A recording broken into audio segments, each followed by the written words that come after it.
আসসালামু আলাইকুম। ইদানিং বিএনপির কেমন যেন আওয়ামী লীগের জন্য একটু দরদ উতলে উঠতেছে। এর কারণ দেখেন, বিএনপির মহাসচিব মির্জা ফখরুল ইসলাম আলমগীর বলেছেন, কোনো দলকে বাদ নয়, অংশগ্রহণমূলক রাজনীতিতে বিশ্বাস করি। মানে তারা বলতে চাচ্ছে কোনো দলকে বাদ না দিয়ে রাজনীতি করার জন্য। আমাদের দেশের ছাত্র জনতা যারা, তারা চাচ্ছে যে আওয়ামী লীগকে কোনোভাবেই রাজনীতি করতে দিবে না। কিন্তু বিএনপির কথাই কি আপনারা সেটি পাচ্ছেন?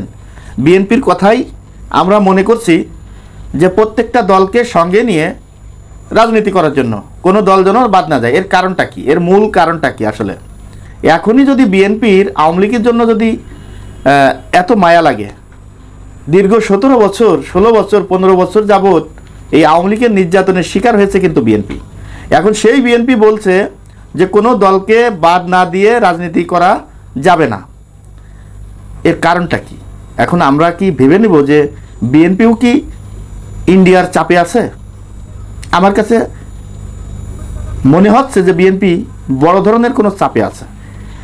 আরে ভাই, বাংলাদেশের জনগণ বুঝবে কে কোন দল থাকবে থাকবে না, কে কোন দল করবে করবে না, কোন দল ক্ষমতায় যাবে, বাংলাদেশের জনগণের ভোটের মাধ্যমে যাবে।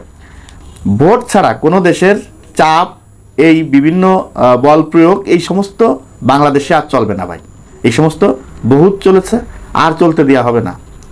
অতএব বাংলাদেশের জনগণ যাকে চাবে ঠিক সে ক্ষমতা চালাবে, আর যাকে চাবে না সে ক্ষমতা চালাতে পারবে না। এটাই হচ্ছে সর্বশেষ কথা।